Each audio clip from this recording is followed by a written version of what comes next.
Para gravar. Então vamos começar nosso estudo do dia, da semana. Hoje a gente vai entrar no 8º capítulo, o último capítulo deste ciclo, deste livro, né? E a gente começa essa contemplação hoje sobre o poder do insight, o empoderamento do insight, né? Fundamental para o nosso caminho, desenvolver a sabedoria diante de todos os fenômenos. A gente vai começar a ver isso hoje. Mas antes disso, vamos fazer como sempre fazemos, recolher a nossa atenção para o momento presente, soltar todas as preocupações, todas as elaborações, memórias, projeções, o que quer que esteja presente na nossa mente.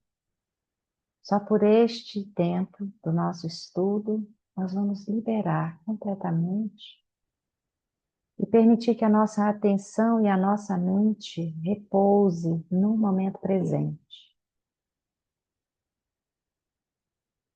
É no momento presente que nós cultivamos em nós aquelas qualidades que nos apoiam na realização da nossa aspiração. E a aspiração comum a todas nós é, sem dúvidas, a realização do Bodhicitta. Então, com esse desejo em mente, com essa aspiração preenchendo o nosso coração e mente, nós vamos recitar juntas a prece de 7 linhas, nos conectando com a presença de Guru Rinpoche, a presença de todos os nossos mestres, professores, e dessa forma nós pedimos as bênçãos para o nosso fluxo mental, para o nosso caminho. Om. Na fronteira noroeste de Odiana, no coração de um lótus, está sentado aquele renomado como Padmasambhava, que alcançou o espantoso Supremo Cid e está cercado por uma hoste de muitas daquinas. Seguindo suas pegadas, dedico-me à prática. Por favor, aproxime-se e conceda suas bênçãos. Guru Pema Siddhi. Om Orgei Yogi Nujjansam Pema Gesardam Pola Yatsen Chogi Nyodrupnir Pema June Jesudrak Kordu Kandro Mampeko Keki Jesudak Druki Jingje Lapchi Shitsu So Guru Pema Siji Hum Hum Orgen Yogi Nurjan San Pema Gesardam Pola Yantsen Chogi Neutropnye Pema June Jesudra Kordo Kandro Mampeko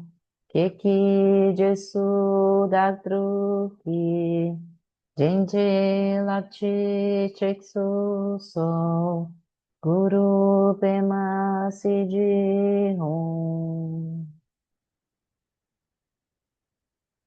Refúgio Bodhicitta, no Buda, no Dharma e na excelente Assembleia da Sangha, até que alcance a iluminação, neles eu tomo refúgio.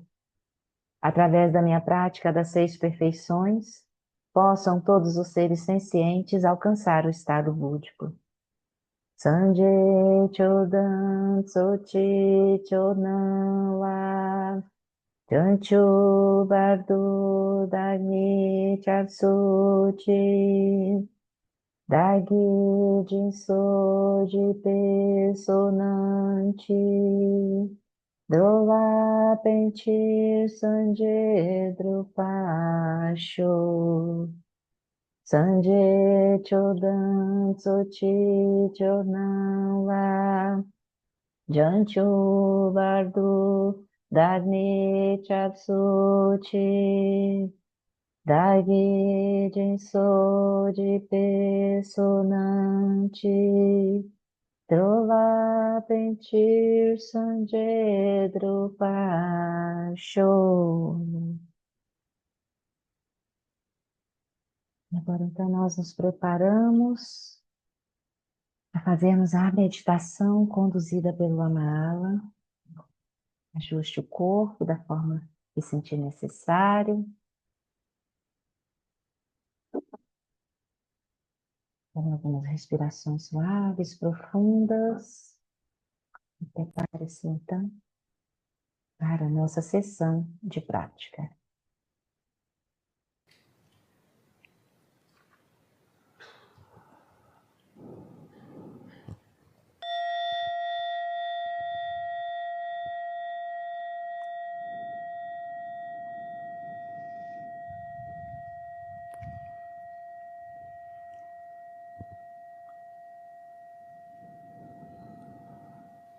There is only one motivation that is suitable for any Vajrayana practice in general and for Dzogchen in particular, and that, of course, is bodhicitta.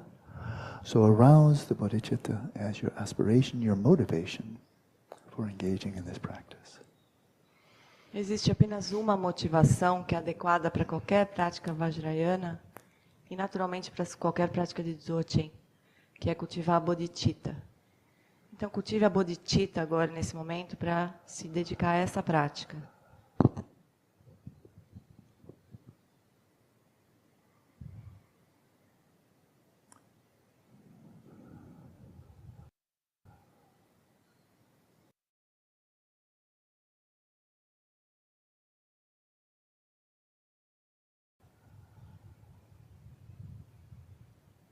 And then with a deep sense of release, let your awareness descend from where it may seem to be up in the head, right down to the soles of your feet, to the points of contact of your body with the cushion, the chair, the floor. Então, com uma profunda sensação de liberar, permita então que a sua consciência desça do espaço da cabeça, por todo o corpo, até as solas dos pés, os pontos de contato do corpo com o colchonete, os pontos de contato do corpo com a cadeira.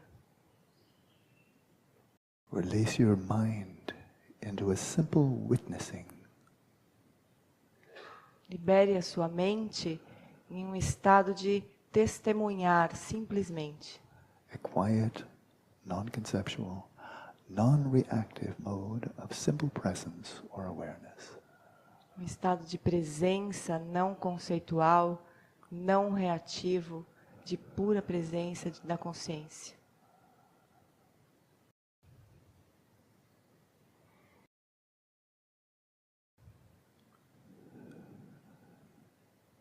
Without visualizing your body, without thinking about the body, simply be aware of the sensations of your body in contact with the ground. Sem visualizar o corpo, sem pensar no corpo, apenas sinta o contato do corpo com o chão.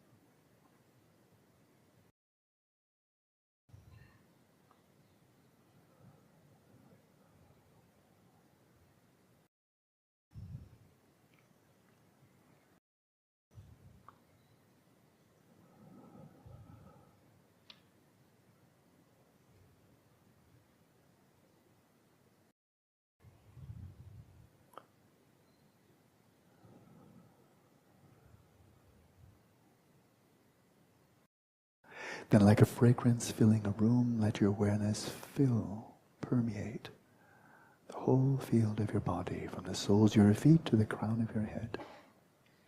E como uma fragrância preenchendo uma sala, deixe que a sua consciência preencha, permeie todo o espaço do corpo, das solas dos pés ao topo da cabeça. Experience the whole range of tactile sensations arising throughout this somatic space. Sinta todas as sensações táteis que surgem no espaço do corpo, no espaço somático. both on the surface of the body as well as the interior. Tanto na superfície do corpo como no interior do corpo.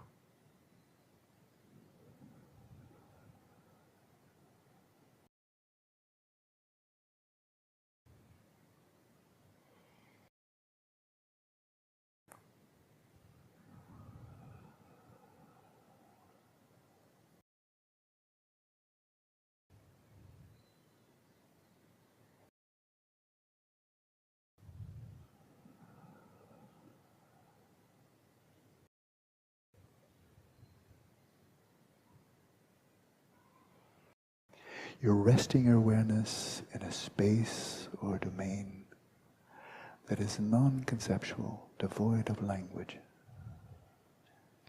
Você permite que a consciência repouse em um espaço que não é conceitual, que é anterior à linguagem.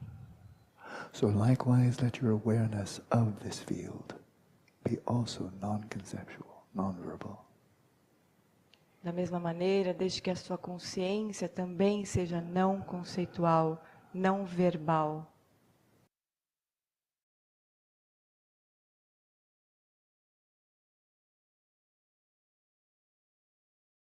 And yet clearly and discerningly knowing the sensations arising throughout this field. E discriminando claramente todas as sensações que surgem nesse campo.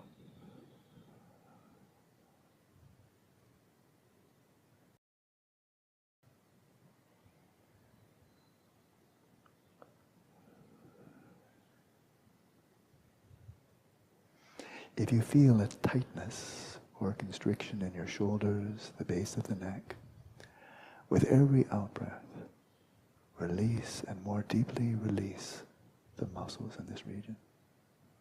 E se você sentir tensão ou rigidez nos ombros ou na base do pescoço, com cada expiração solte a tensão dessas regiões.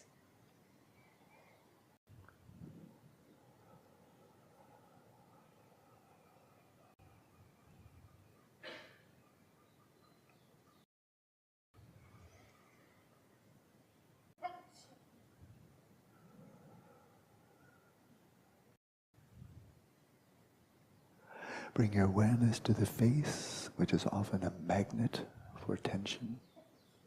Traga a sua atenção para o rosto, que em geral é como um ímã para a tensão. And soften the muscles around the face, around the mouth, around the jaws. E suavize os músculos ao redor dos olhos, ao redor da boca e nas mandíbulas. Let your forehead be open, spacious. Deixe a testa aberta, espaçosa. Let there be space between the eyebrows. Sinta espaço entre as sobrancelhas.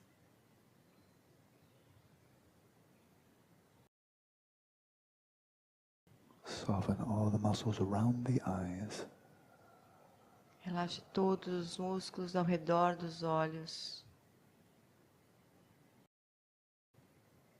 And soften the eyes themselves. E solte os olhos também.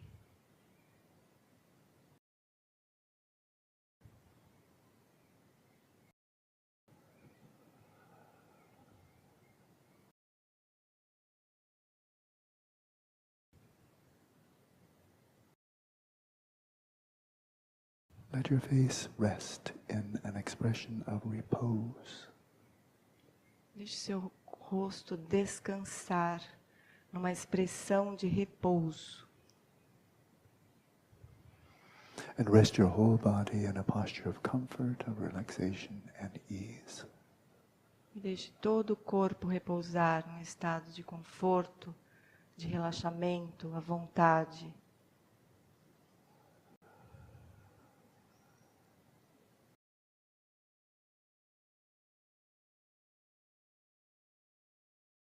And during the short duration of this session, let your body be still like a mountain, apart from the movements of the breath. E durante a curta duração desta sessão, deixe seu corpo imóvel como uma montanha, com exceção dos movimentos da respiração.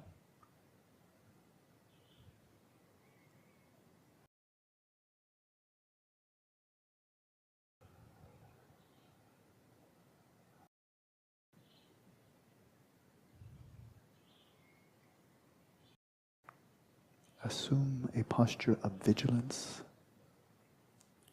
Assuma uma postura de vigilância, With your spine straight, com a espinha ereta, your sternum just slightly lifted, o osso externo levemente elevado abdominal muscles loose and relaxed. e os músculos abdominais soltos e relaxados.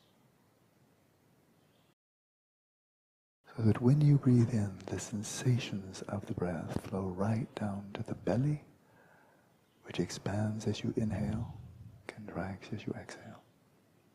Quando você inspira e expira, sinta as sensações da respiração desde o baixo ventre que se distende e relaxa conforme você respira, desde baixo ventre.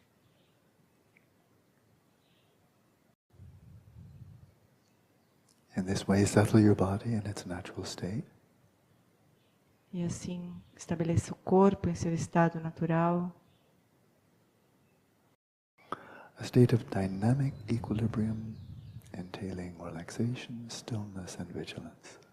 Um estado de equilíbrio dinâmico entre relaxamento, imobilidade e vigilância.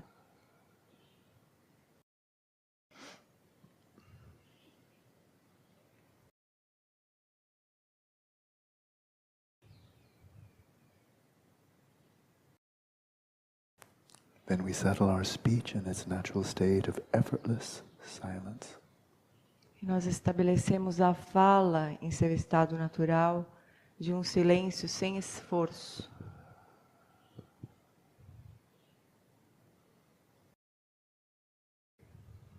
And this includes the inner speech, the chit-chat, the commentary of the mind. E isso inclui a fala, a conversa interna da própria mente.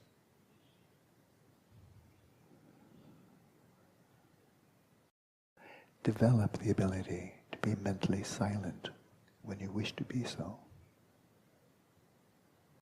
Desenvolva a habilidade de ficar internamente quieto quando você deseja assim.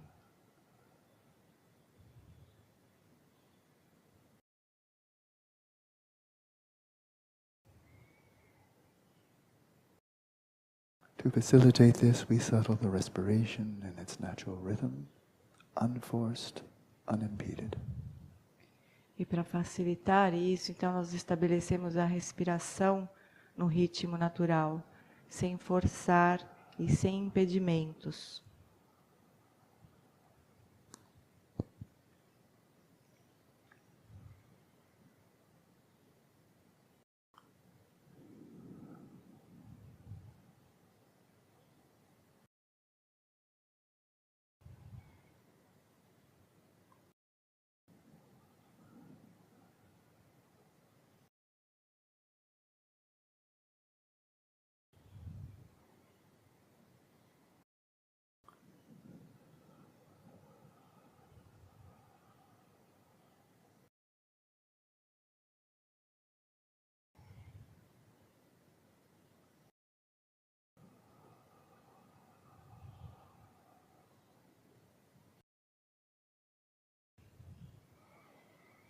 The key to this is the out-breath.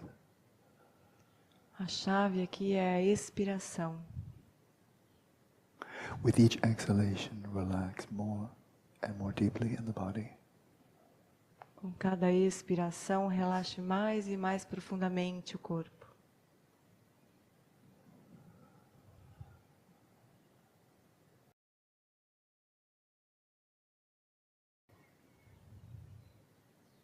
Release the breath and continue releasing and releasing until you've given it all away, breathing out to the very last.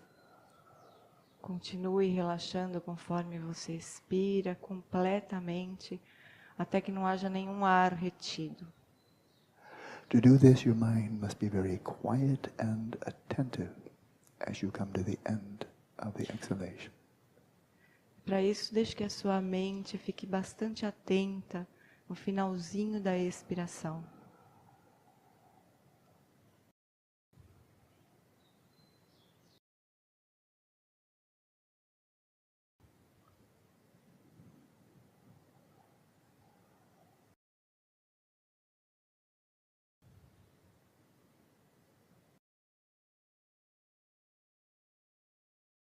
And when you come to the very end of the exhalation, then relax even more deeply. E bem no finalzinho da expiração, relaxe ainda mais profundamente. There may be a pause before the next inhalation, in which case let there be a pause and relax. Pode ser que haja uma pausa antes da próxima inspiração e você permite que essa pausa aconteça e relaxe.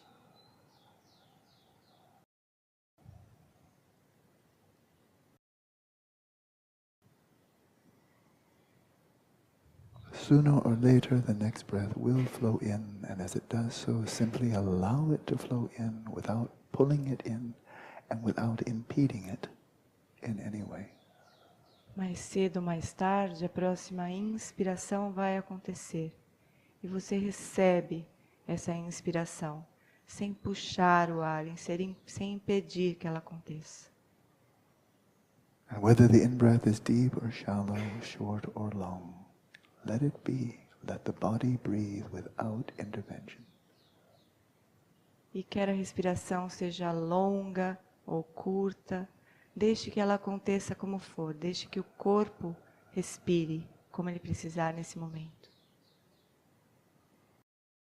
And with every exhalation, whatever thoughts, images or memories may come to mind, gently, persistently, release them into the space of the mind.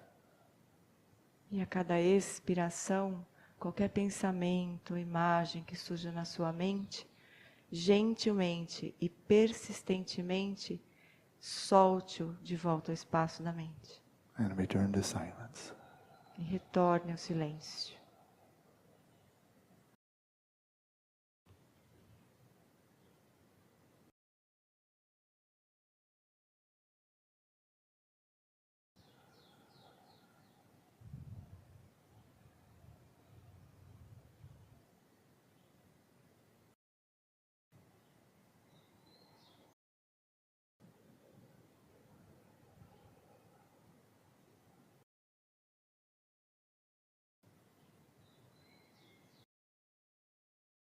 In this way, we settle the respiration in its natural rhythm.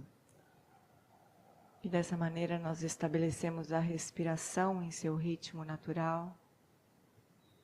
And by so doing, we allow the speech of the mind to settle in effortless silence.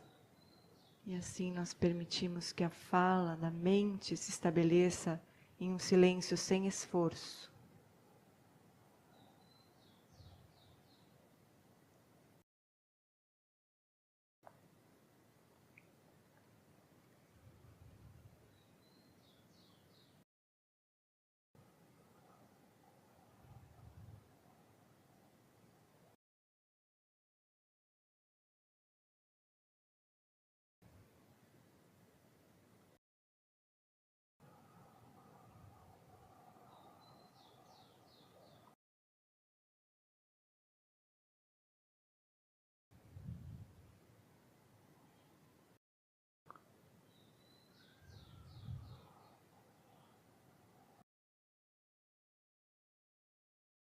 And then we turn to settling the mind in its natural state. Então nós agora estabelecemos a mente em seu estado natural. And we begin with an act of volition.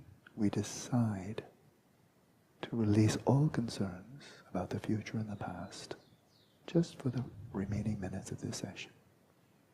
E nós começamos com um ato de vontade, com desejo de soltar todas as preocupações do passado e do futuro, apenas durante esta sessão. Give yourself a brief vacation from all these concerns, hopes and fears. Dê a si mesmo um descanso de todas essas preocupações e medos e expectativas.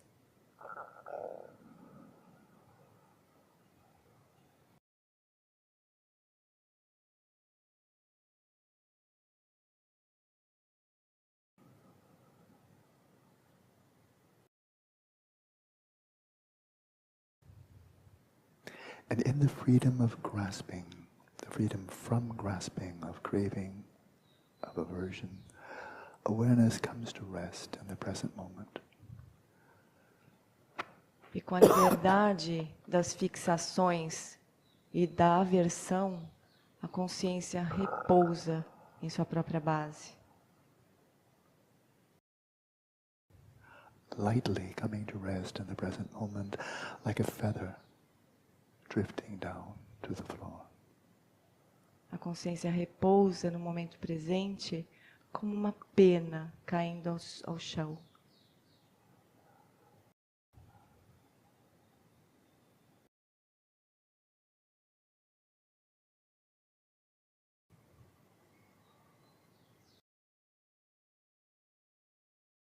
And when awareness comes to rest in its own simplicity, we see that it is naturally clear and cognizant. E quando a consciência repousa em sua própria simplicidade, nós vemos que ela é clara, que ela é cognoscente. And rest in that natural clarity or luminosity of your own awareness. E repouse nessa clareza natural da sua própria consciência. Luminosity not in the sense of being bright like a light or having any appearance or color, but luminosity in the sense of being clearly, vividly awake. Repouse na luminosidade da consciência, que não é luminosa em termos de imagens ou de cores, mas é luminosa no sentido de ser perfeitamente clara e desperta.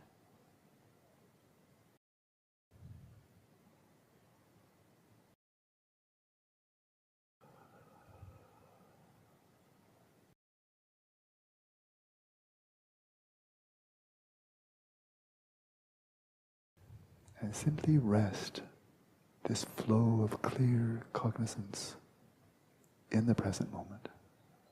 E simplesmente repouse nesse fluxo de clareza e de cognoscência no momento presente. Without directing your attention outwards or inwards. Sem dirigir a sua atenção para fora ou para dentro. Without doing anything, without meditating on anything.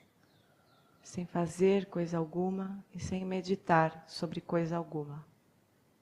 Simply rest in this flow of knowing. Apenas repouse nesse fluxo de conhecer.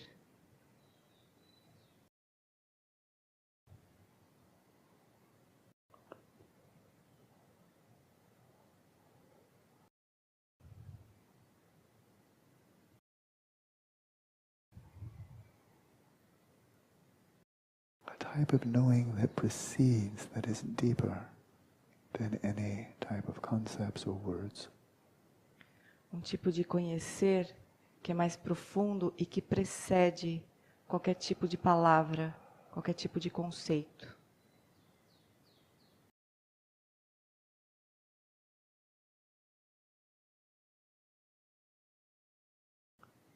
And simply sustain this mindful presence.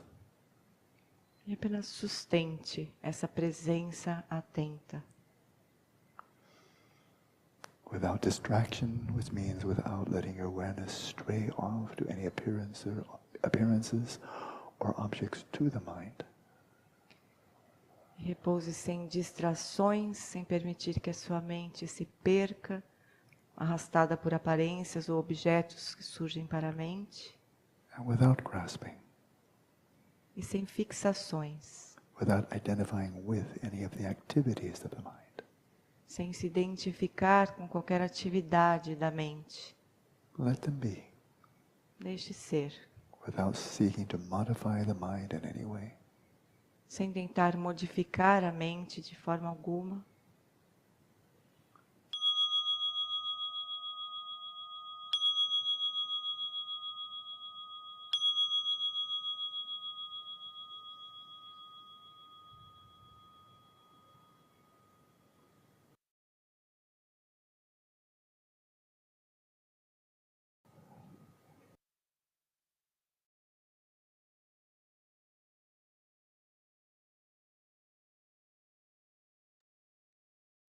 Muito bem. Queridas, queridos,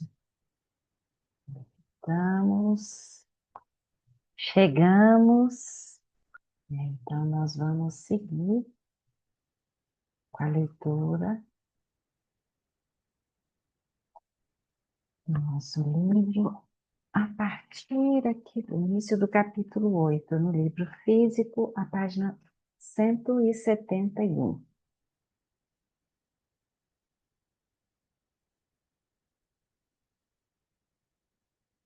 Quaisquer comentários, ou dúvidas, ou compartilhamentos, vocês podem abrir aí o microfone e falar, tá bem?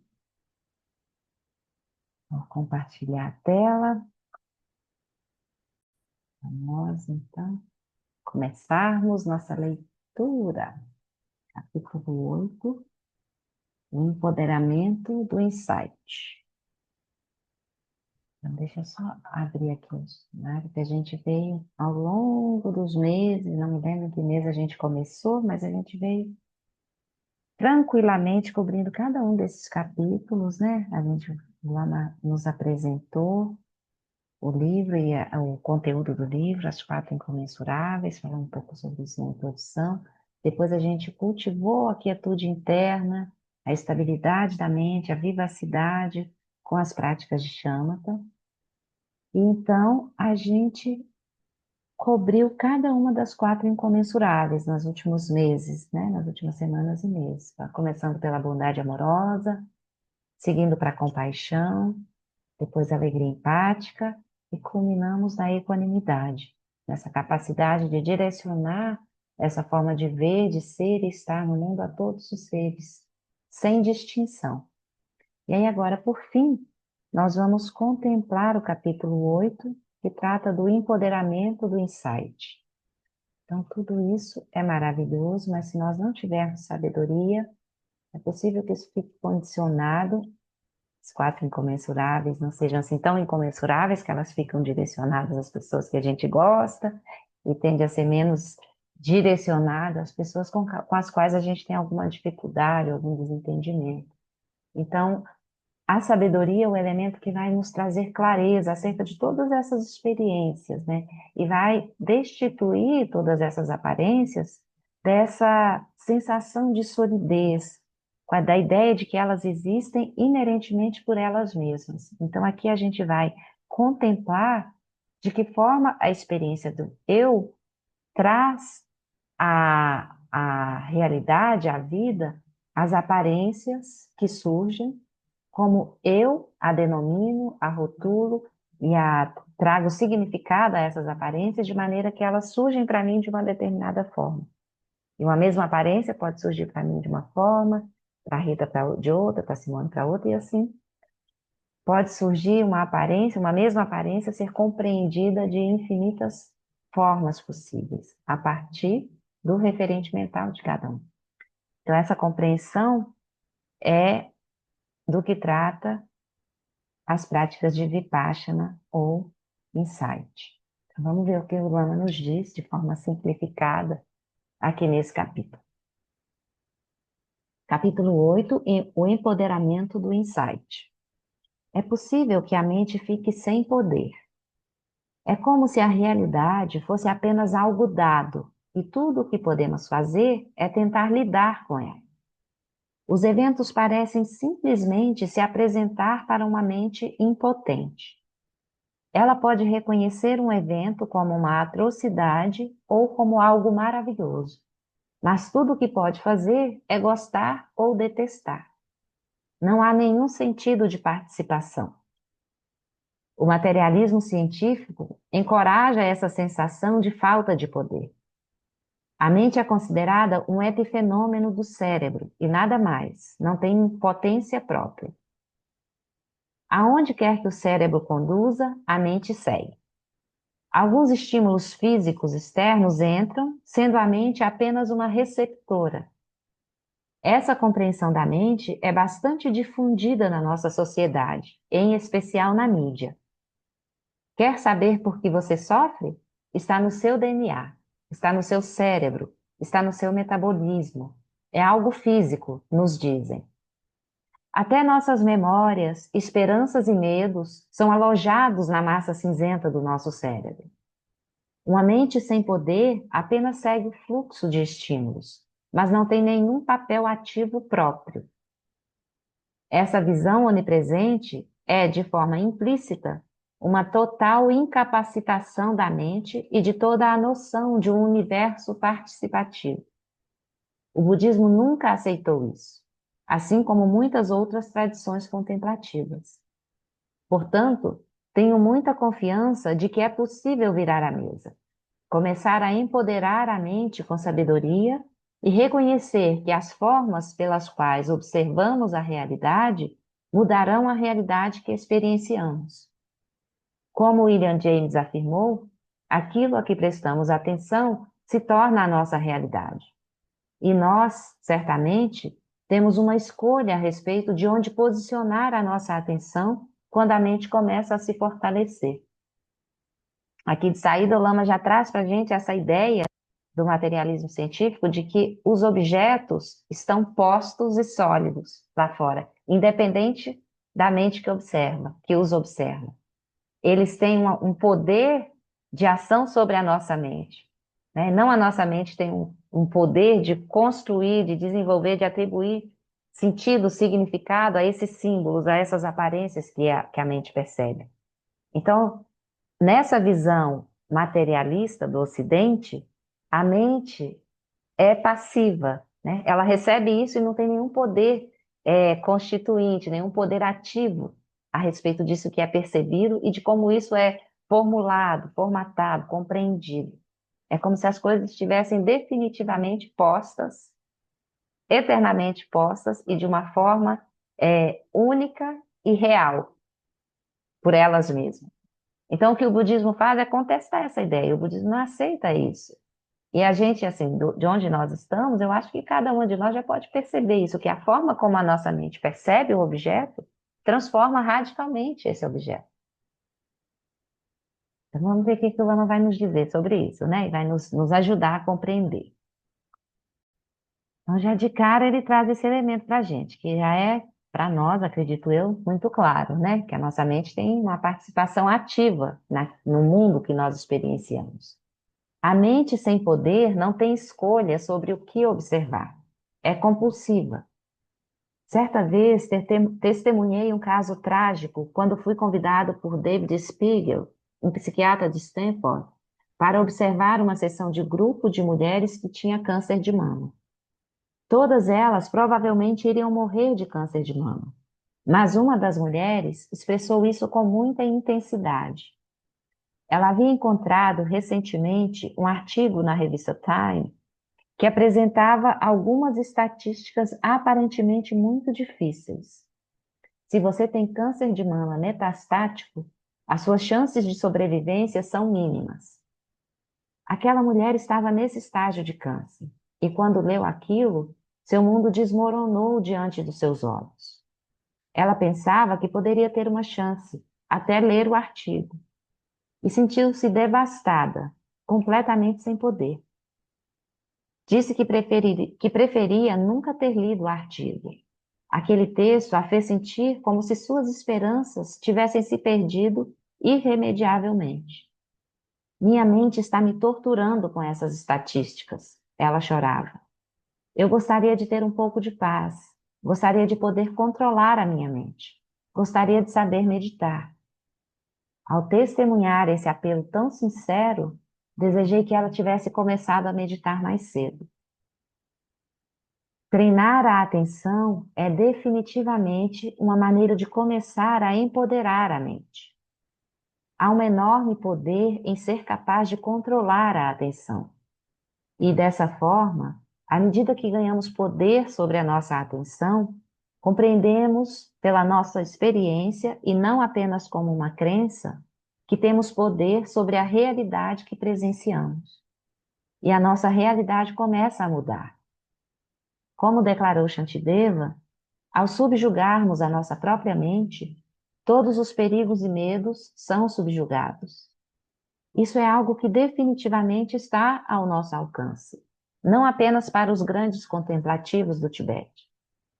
Na verdade, empoderar a mente é um termo quase equivocado. não se trata de fazer algo especial com a mente, mas torná-la grande e poderosa. É simplesmente remover impedimentos de modo que o poder intrínseco da mente possa brotar. Isso é tudo que chama Tafaz.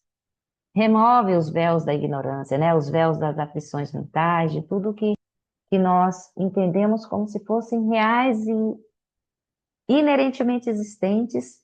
Shamatha vai nos ajudar a abrir espaço para compreender que isso não está ali por si só, né? A gente consegue direcionar a nossa atenção, escolher, treinar esse controle da atenção, a gente vai ficar muito menos aflito, né?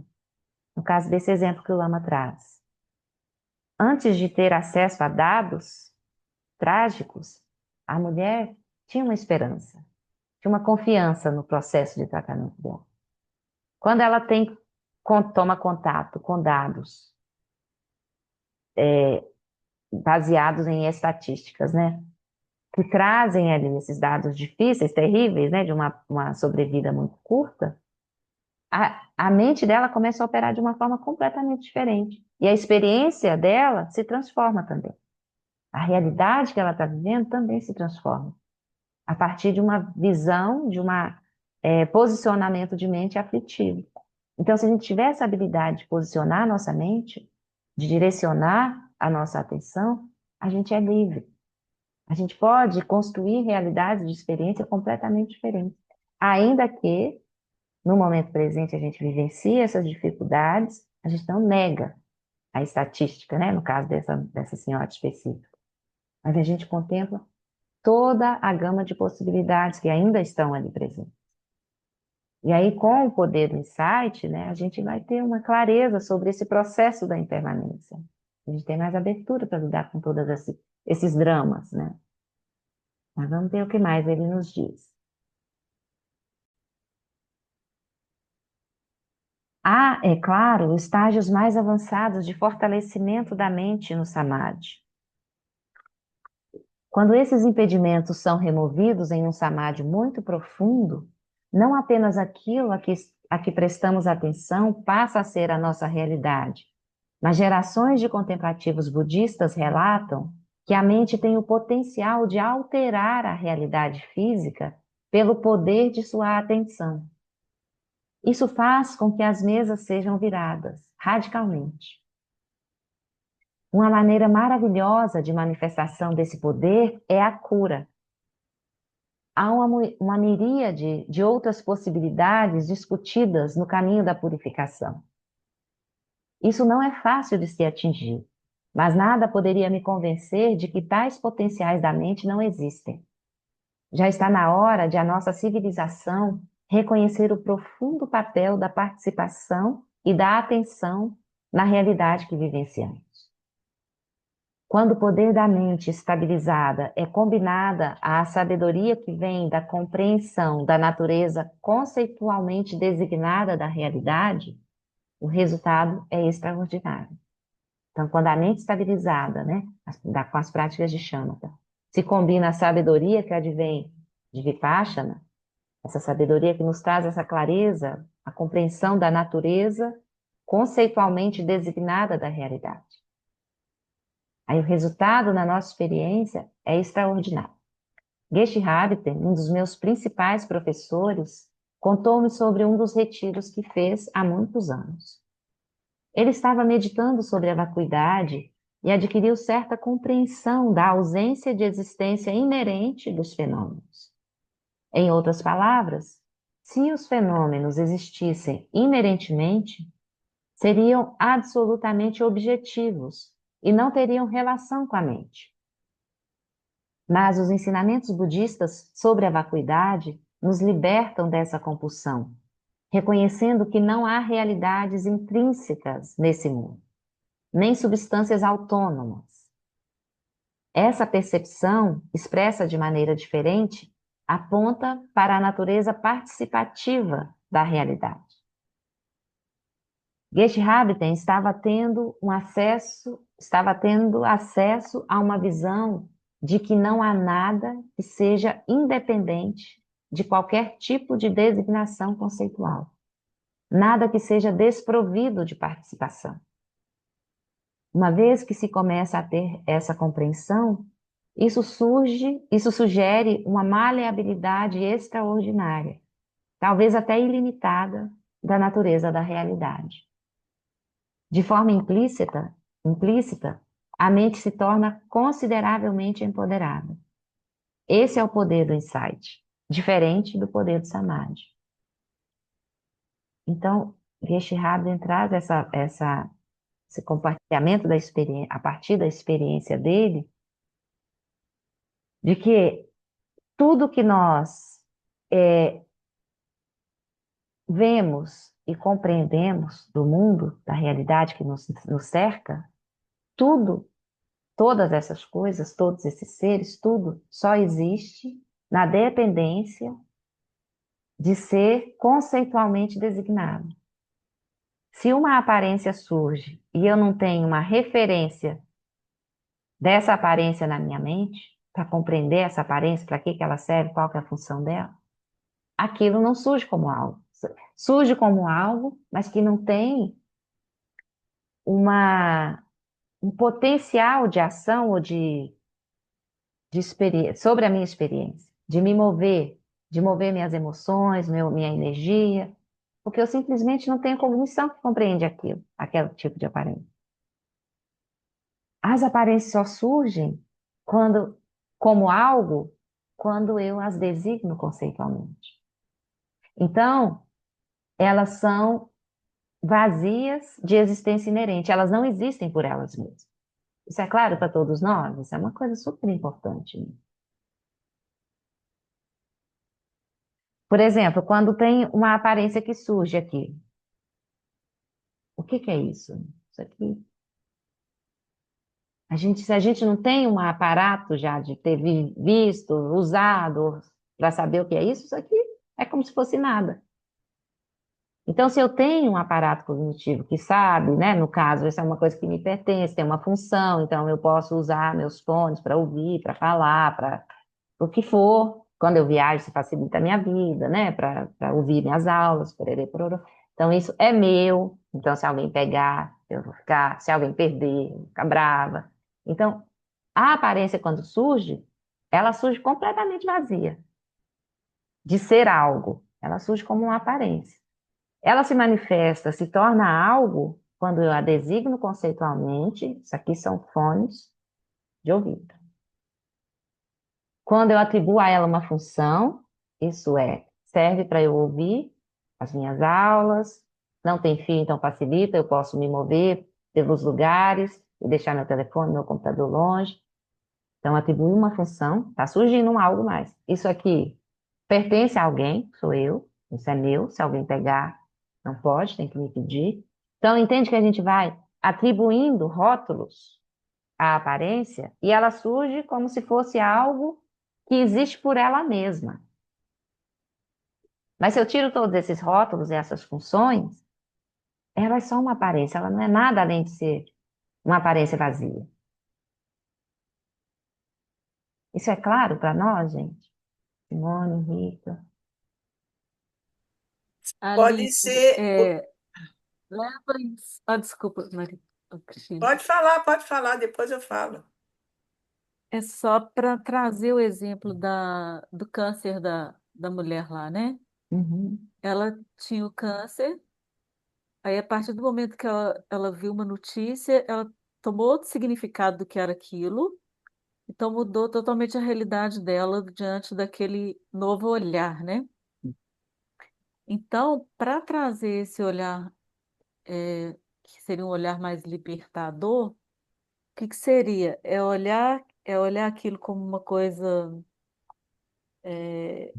que aquele só está daquele jeito por causa da minha forma de olhar, quer dizer, é, é ter um olhar mais amplo, assim, de ver aquilo que tem ali, é uma coisa que está ali, ele existe, eu não tenho como negar, mas eu posso olhar ela de uma forma num espaço maior, uhum, assim, como se ela fosse, vou usar a linguagem do Lama Padma Santa, uma bolha.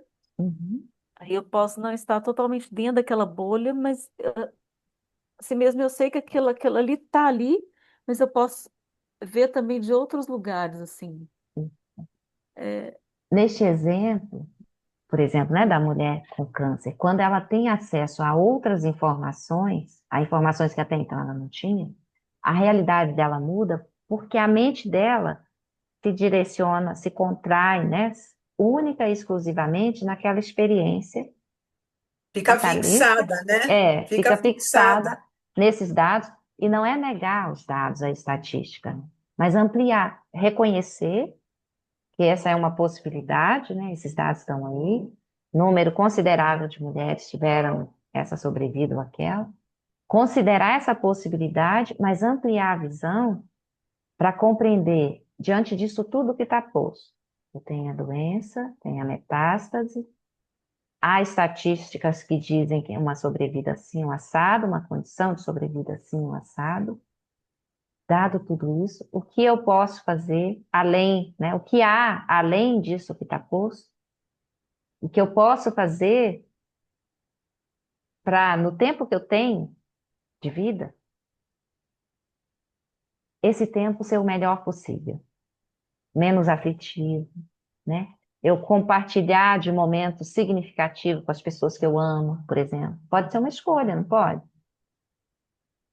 Estar mais aberta para compreender, para me ouvir, para me cuidar, para fazer coisas que eu queria fazer e não fiz. Sei lá, tem uma gama de possibilidades além dos dados trazidos por um estudo, uma estatística trazida por um estudo, né? Então, é ampliar a visão. Esse é uma capacidade que a sabedoria, o insight nos traz. Então, mas Aline, veja bem, eu acho que quando você lê uma informação dessa, você traz para o eu. Então, eu também, né? Eu acho que aí também entra o fator do centramento, né? Sim, Porque é uma informação, mas você pode estar com a mente trabalhada e você ser diferente daquilo, não é? é. E olha que esses dados correspondem a um percentual, não a 100%, né? Mas tem um percentual. Então, eu posso, a depender de como a minha mente opera, de como a minha atenção é arrastada por aquilo que eu tenho acesso, né? De como são os meus condicionamentos, eu posso me considerar nessas estatísticas dentro do percentual que sofre mais, que tem uma sobrevida menor, ou a esperança de estar no percentual de quem sofre menos e tem uma sobrevida maior. Nada é factual, assim, não tem nada posto e definido. Mas a depender de como a nossa mente opera nesses contextos, a gente com certeza vai sofrer mais ou menos. E como o Lama disse, ele se nega a acreditar que a mente não tem esse potencial de cura, eu compartilho com ele essa crença, sabe? A nossa mente tem um potencial, pode não ser de cura, né? Numa história assim de um câncer metastático. Mas pode ser de, no tempo que me resta, eu viver com leveza, viver bem, né? Lembra disso que é o nosso objetivo principal, assim, de cultivar essas qualidades de sabedoria para a gente viver bem, independentemente das circunstâncias externas ou internas. Que são as quatro incomensuráveis que a gente leu, Isso, que é a bondade nos apoia. amorosa, a alegria empática, né? Então, isso tudo é apoio para a gente, né? Então, assim, a realidade, ela não existe por ela mesma lá fora. Ela existe como algo, seja essa realidade objetiva ou subjetiva, né? Algo material ou algo experiencial. Ela vai ter a existência e a força que tem de acordo com a nossa compreensão e a nossa atribuição de significados e símbolos a essa experiência percebida. Faz sentido, Simone? É isso mesmo que você falou. Então, sim, Cris. Pode abrir e falar, querida. Não, eu ia falar o seguinte, também tem, né? Quando você falou o que que é isso aqui? É uma caixinha. Eu pensei, se for só uma caixinha, não me afeta muito. Aham, Também depende do que é, do que é, você tem, né? Agora, você já falar que é a caixinha dos fones, aí já muda tudo, né? é. Cada vez que a gente conceitua, né, detalha conceitualmente o objeto, aquilo vai tomando outra forma, outra forma. e outro significado, e outro lugar na nossa experiência. Então, às vezes pode ser a mesma coisa, sei lá, né? Pode ser, por exemplo, pode ser um copo, né? Um copo qualquer. Então, se isso aqui é um copo, só um copo. Ganhei de brinde ou comprei em algum lugar é uma coisa. Agora, quando é um copo que eu comprei num evento X, que eu estava com fulano, que nós fizemos isso ou aquilo, vai mudando a experiência do copo, né? É o mesmo copo. Isso falando de uma coisa simples, mas isso serve para tudo. E a gente se apega, né? Esse eu, autocentrado, esse ego, se apega à experiência daquilo que gosta e tende a negar, ter aversão àquilo que não gosta. Como se essas coisas existissem como algo bom ou ruim por elas mesmas. E não a partir da nossa referência que imputa significados a essas aparências. Detalhamentos, né? Mas é muito importante para a gente, assim, fundamental, né? E aos pouquinhos a gente vai compreendendo uma coisa, compreendendo outra. Podemos seguir? Qualquer coisa, vocês abram aí o microfone e falam, tá? Se porventura eu não ver mãozinhas. Então, isso, né? O empoderamento, opa, do insight junto com o samadhi de shamatha, né? Outro acesso ao empoderamento da mente é a fé, sendo fortemente enfatizada no judaísmo, cristianismo e islamismo. A fé abre as portas, assim como o samadhi e o insight o fazem. É hora de começarmos a abrir todas elas, porque a nossa sociedade sucumbiu, em grande parte, ao desempoderamento da mente. Candrakirti, um sábio budista indiano que viveu talvez no século VII, foi um grande mestre dos ensinamentos sobre a vacuidade, um dos maiores de toda a história budista. Conta-se que, certa vez, quando dava ensinamentos sobre a vacuidade e o papel da designação conceitual, havia um aluno que tinha algumas reservas sobre o assunto. Então, Candrakirti pegou um pedaço de carvão e desenhou uma imagem de uma vaca na parede de sua cabana. E então ele a ordenhou. É possível que a realidade física possa ser manipulada de tal forma que alguém seja capaz de realmente causar danos à mente ao direcionar hostilidade a outra pessoa? A tradição budista diz que sim, e através do poder da prece, pode-se também ajudar os outros, mesmo a grande distância, como afirmado no cristianismo, no qual congregações inteiras direcionam suas orações a outros seres em grande sofrimento. Essa prática é encorajada nas religiões ocidentais e elas não são realizadas apenas para melhorar as mentes das pessoas. A intenção é que a oração seja eficaz. E penso que pode ser. Enfatizo o aspecto positivo de ajudar os outros com a mente, porque é algo que realmente vale a pena praticar. Quando um grupo de pessoas pratica em conjunto, mesmo que nenhuma delas tenha um samadhi muito bom, o efeito é como se as pessoas direcionassem muitas lanternas acesas a um único ponto, de muitos ângulos diferentes. Aquele ponto fica aquecido. Essa é uma maneira de fazer isso. Outra maneira é pedir a uma pessoa que tenha um samadhi muito profundo para orar. Seria como dirigir um laser.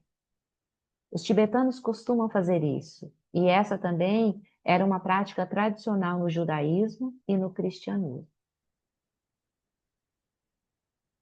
Se uma pessoa faz uma luz brilhar, pode ser muito difícil observar algum efeito. Mas não conte com isso. Você pode realmente se surpreender com o que pode acontecer. Não que você deva aceitar como dogma o poder desses trabalhos de oração. Dogmas são entediantes, mas seria muito interessante experimentar para ver o que acontece. Então aqui o Lama diz, né, esse acesso, né, esse empoderamento da mente pelo insight nos traz essa liberdade, né, essa capacidade também de ver e ajudar as pessoas. Mas o que ele traz agora, um outro elemento que também pode nos dar esse empoderamento, que é a fé. E não a fé cega, né? Isso no budismo é muito enfatizado. A gente não deve aceitar as coisas com a fé cega, como um dogma posto. Ah, então, porque ele falou que é assim, é assim. A gente é encorajado a testar, a fazer, né, esse teste na nossa experiência pessoal.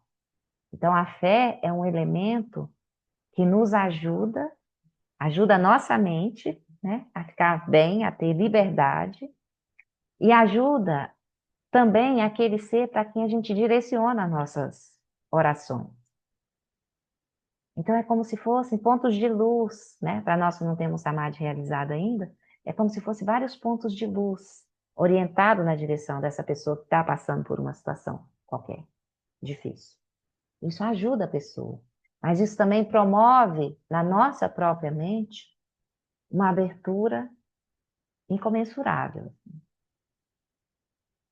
É muito, muito precioso, assim, como as práticas baseadas na fé, né? Porque é uma coisa que você acredita, não que você tem dados para quantificar, mas como isso promove uma abertura da sua experiência interna e da sua conexão com aquilo que você acredita, no nosso caso, né, no budismo, com o Dharma do Buda, ou do cristianismo, pode ser com os ensinamentos, né, de Jesus Cristo, e assim vai, no judaísmo, no islamismo, cada um com seu corpo de ensinamento, seu Dharma específico, né, e nos conecta também com as outras pessoas, movidos por essa energia positiva, né, esses anseios, esses desejos positivos da vida daquela pessoa, que beneficia a nossa própria mente.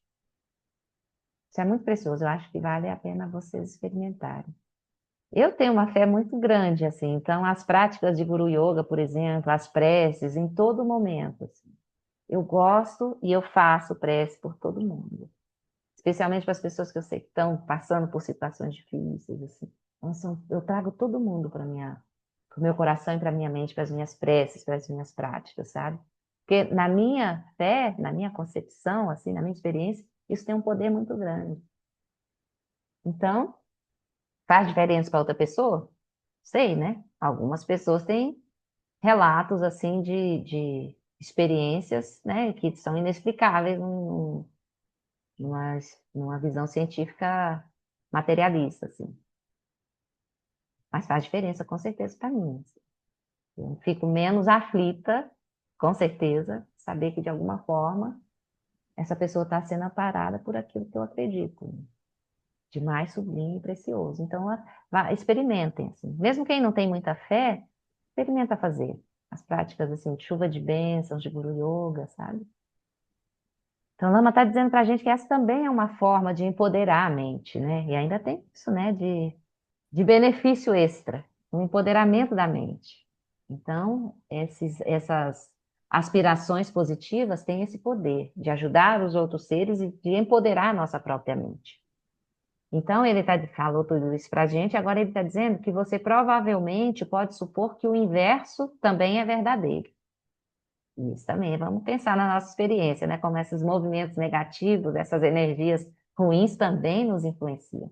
O pensamento maldoso de uma pessoa poderia causar algum.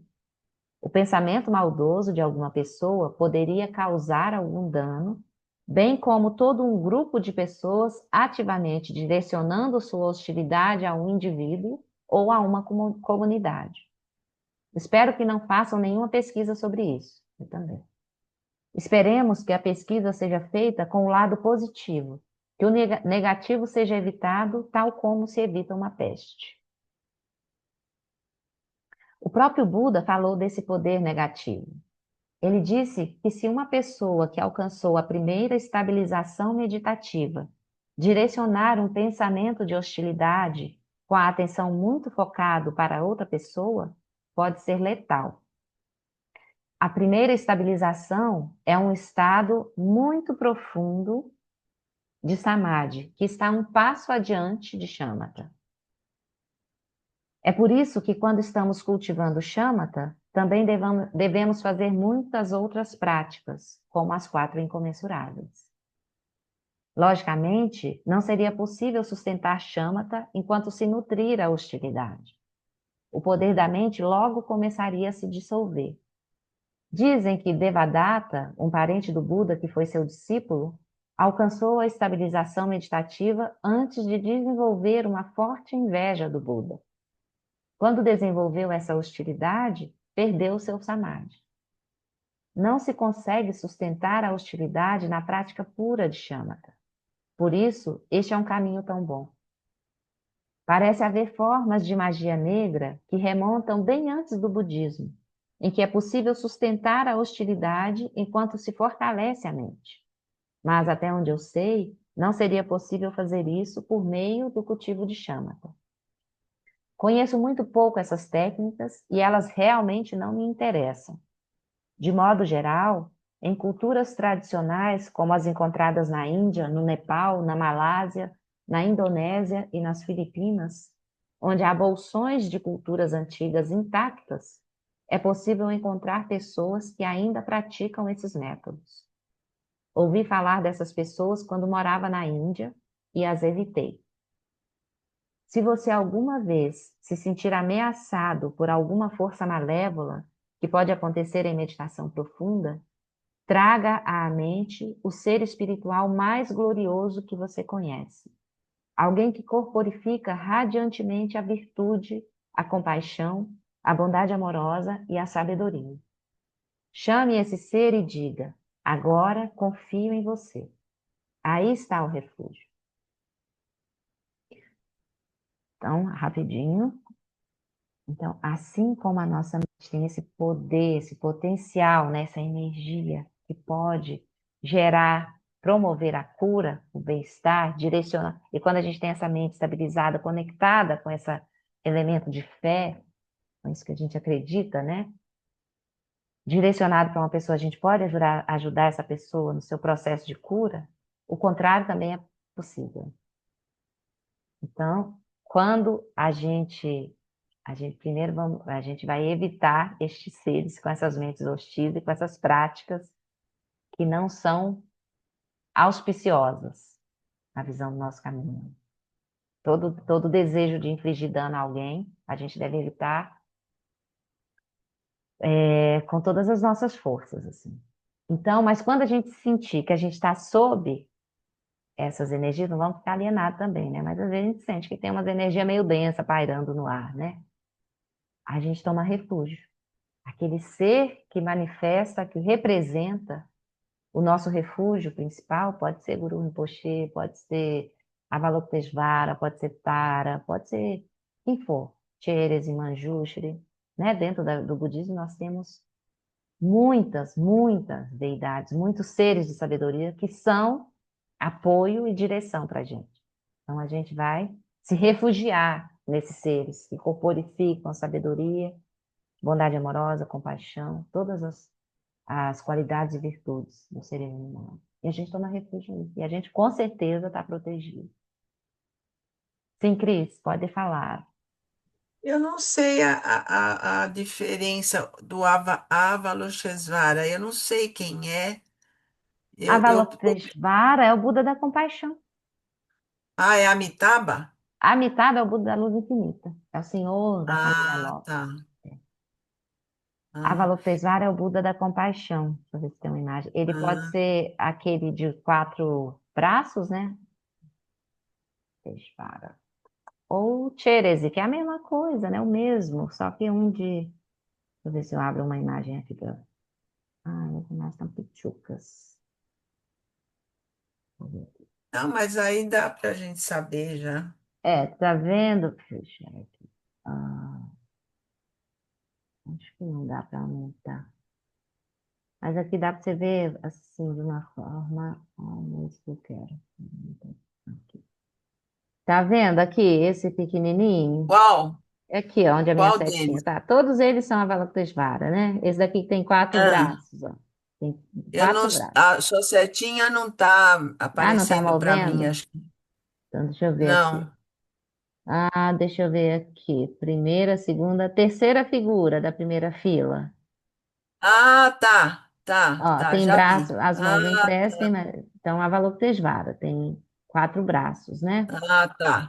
Tá bom, já Dividido em quatro. entendi. Já E sei é o Buda agora. da compaixão. E tem o Tcherezin de 1000 braços, que também é o Buda da compaixão. Mas cada um dos braços significa, parece um homem esquisito aqui. Deixa eu ver se eu tenho uma imagem. Opa. Que cada uma desses braços, né, do Tcherezin significa os meios hábeis para ele ajudar a infinidade de seres em sofrimento. Depois eu Entendi. encontro, eu procuro uma imagem boa aqui e te mando, Cris, Tá para você bom. entender também. E Aline, uma coisa, por exemplo, que eu também estou em dúvida. O mantra do Guru Rinpoche é Om Mahum Vajra Guru Pema Siddhum. Mas Uhum. falam diferente, fala Om Mahum Vajra Benza Não, Siddhum. Pema, Benzara, troca o Vajra por Benzara. Benzara Padma Siddhum. É a Por quê? mesma, significa a É a mesma coisa. mesma coisa? É a mesma coisa. Se não me engano, vamos conferir depois. Um está em Pali, outro em sânscrito. Eu acho que é uma coisa assim, mas é o Ah, mesmo tá. significado. Om Ahum Vajra Guru Pema Siddhum ou Om Ahum Benzara Guru Pema Siddhum. Porque quando você faz, por exemplo, um mala falando o mantra e você oferece para alguma pessoa, é um modo de você ajudar também, não é? Com certeza, sem dúvida. É o melhor modo, sabe, Cris? Quando a gente não tem muito o que fazer, né, pessoal? Quando as circunstâncias estão postas, causas e condições operaram na vida da pessoa, e nesse momento ela experiencia tal realidade, que não é fixa, mas ela está experienciando essas circunstâncias, né? Dada por essas causas e condições. Não tem nada que a gente possa fazer objetivamente, consideramos assim. Se tem alguma coisa que a gente pode só fazer, a gente vai lá e faz, de objetivo para ajudar. Se não tem, não tem. A gente se afligir não vai fazer surgir algo que eu possa fazer. Então a gente não se aflige, mas reconhece que agora não tem nada que eu possa, de fato, fazer para modificar essa circunstância. Não posso fazer efetivamente, de ir lá e mudar uma coisa de lugar e fazer outra coisa de lugar e transformar aquilo radicalmente. Mas a gente sempre pode fazer as orações, a recitação de mantra, com essa pessoa em mente, no nosso coração e com essa aspiração de que esse mantra, a que ele se referencia, né, a sabedoria, compaixão, proteção, que for, isso toca o coração, o fluxo mental dessa pessoa, que está vivenciando essas circunstâncias e esse sofrimento. Benzra é tibetano de Vajra. Ah, obrigada, Walter, querido. É só uma questão de linguagem mesmo, né? Mas o significado é o mesmo. Benzra é o tibetano de Vajra. Então a gente direciona, né? A gente recita o mantra direcionando para essa pessoa, essa energia, essa sabedoria, a presença desse ser iluminado. É o melhor que a gente pode fazer. Se a gente pode fazer efetivamente alguma coisa, a gente faz efetivamente essa coisa e faz o mantra, faz as preces. A gente não pode fazer nada, a gente faz as preces. A gente sempre pode fazer alguma coisa, né? Ainda que pareça não ser nada, que é muita coisa. Porque quando a gente ajuda a pessoa a ter clareza mental, seja pela troca, né, pelos compartilhamentos, ou seja através de uma conexão de fé, isso é o melhor que a gente possa fazer, imagina. Se em algum momento, gente, eu estiver muito confuso, doente, estiver muito pedido, por favor, recitem uns malas de manta para mim, que eu vou ficar muito feliz. Que é o melhor, na minha visão, é o melhor que a gente pode fazer por qualquer pessoa. Que é o mais importante, né? Ter clareza, que esse fluxo mental esteja leve, claro, livre, para seguir as circunstâncias que forem. E até para que novas causas e condições se mobilizem e que se transformem, da forma que for. Vamos seguir mais um pouco, né? Vamos seguir mais um pouquinho. Deixa eu ver se falta muito essa. Ah, não falta, eu acho que não. Queria terminar pelo menos esse tópico hoje, porque nosso tempo está curto para finalizar esse estudo. A gente vai finalizar, creio eu, antes das férias. Um outro problema pode surgir, em especial quando você se aprofunda na prática de shamatha. Como quando envia uma sonda para um pântano, quando você passar pelas diferentes camadas de sua mente, poderá acessar uma camada de puro pavor, onde tudo aquilo que representa uma fonte de perigo em sua vida emergirá com uma malevolência que parece absolutamente inevitável. Sentirá que está prestes a ser esmagado e que, se uma coisa não o destruir, outra o destruirá. É fácil rir disso agora, mas quando a situação surge, não é nada engraçado. É psiquicamente escuro e pesado. O conselho do contemplativo de Anlarimpa sobre isso é muito claro. Não se identifique com esse medo. Não acredite nele. Essa é a hora de demonstrar coragem e força. Quando você se sentir como se estivesse em uma cidade sitiada, sobre o ariete de desespero e da falta de esperança, preencha seu corpo com luz. Aponte o dedo para a escuridão e diga: você não tem base na realidade. E isso requer coragem. Aqui, quando a gente está fazendo as práticas de chama, está se aprofundando nessa experiência, se aprofundando nas camadas da mente, né? A gente pode se deparar com aspectos bastante desafiadores. Então, essa orientação que o Lama está dando para a gente, né? Para a gente tomar esse refúgio, saturar o nosso corpo e mente de luz e lembrar que isso não tem base na realidade. Mesmo essas experiências que parecem reais quando a gente se depara com elas no nosso próprio fluxo mental. E às vezes são experiências de muito sofrimento, mas a gente ultrapassa elas. Isso faz parte do caminho. Quando começamos o retiro de um ano, Jean Rimpa disse aos meditantes: durante este ano, pode ser que vocês recebam visitas de demônios, especialmente se estiverem avançando bem na prática. Há muitos relatos tradicionais disso. Faz parte do jogo. Você aprende a lidar com eles, a não sucumbir. O próprio envolvimento com eles faz parte da prática. De certo modo, você precisa deles. E os tibetanos levam isso muito a sério. Quando um yogi inicia um retiro, a primeira coisa que ele faz é um ritual de oferenda a todos os seres que vivem naquela área. A noção de demônios e entidades como essas não é algo que faça parte da nossa visão de mundo ocidental contemporâneo. Mas pavor, ansiedade, medo e desespero, sim. E quando eles aparecem, você precisa responder da mesma maneira, como se um demônio de cara feia estivesse vindo em sua direção. A resposta é a mesma, porque é o que são. Os demônios sabem como aparecer para nós, e assim os levamos a sério. A prática da bondade amorosa também é uma das maiores proteções. Às vezes, podemos ter um vizinho irracível. Você pode não ser bem recebido por uma dessas entidades, portanto, precisa lidar com isso. Foi o que aconteceu com Lobsang Tenzin, um dos mais maravilhosos contemplativos que conheci. Sua biografia espiritual é extraordinária. Ele se juntou aos militares indianos porque queria matar os chineses. Mas quando abandonou esse objetivo, não havia mais nada a fazer além de alcançar a iluminação. Ele estava totalmente empenhado nesse objetivo, dedicando-se exclusivamente a isso pelo resto da sua vida. Com os $100 que economizou de seu pagamento como militar, comprou um pouco de grãos e lentilhas e subiu para meditar em uma caverna úmida acima de Dharamsala. $100 não duram muito, mesmo na Índia. Quando acabou, os outros yogis começaram a cuidar dele. Eles eram todos pobres, mas ele era o mais pobre. E a notícia de que ele era muito sincero e que estava muito bem, indo muito bem, se espalhou. Ele permaneceu lá em cima por 12 anos, gradualmente se mudando e indo cada vez mais na direção das montanhas.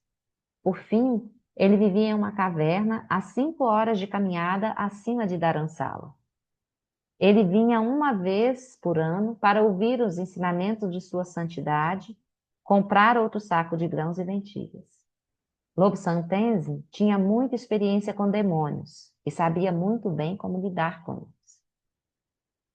Uma maneira de lidar com eles é com ferocidade iluminada. Como Geshe Ngao Dargye disse certa vez, se você acha que divindades iradas parecem assustadoras em uma tanca tibetana, você precisa vê-las pessoalmente. A ferocidade é o último recurso, sendo diferente de simplesmente ficar com raiva ou querer fazer mal. A ferocidade iluminada surge da bem-aventurança e é uma expressão de compaixão, não uma expressão contorcida de desespero, raiva ou frustração com o mundo. Pelo contrário, é uma mente completamente sem distorções. Reconhecendo ser isso o que é necessário no momento, ela se expressa de uma forma muito poderosa. É muito mais poderosa que a raiva deformada. Então, a ferocidade iluminada é um elemento que eu gostaria muito de chegar lá, a essa sabedoria, para usar, né, essa energia da raiva dessa forma. Mas enquanto a gente não tem a sabedoria, é melhor que a gente desenvolva. E não acredite que a gente está sendo, usando dessa ferocidade enquanto a gente está condicionado por uma mente distorcida, né? Uma raiva toda engrovinhada, toda contorcida na proteção de um ego. Mas esse é um caminho que a gente pode alcançar e pode realizar, né? Então, lidar com esses demônios, por fim, é também uma forma de empoderar a mente. E os demônios, aqui na cultura tibetana, se tem essa, como se os demônios são seres, né, que também estão presentes, estão aí compartilhando esse universo com a gente não tem muito essa crença, mas a gente pode ter a certeza de que esses demônios internos estão presentes, né? A raiva, a ansiedade, o medo, a frustração, todas essas aflições. E a gente vai vê-las como um demônio mesmo, nesse sentido, de algo que deve ser superado, subjugado, né? Ultrapassado.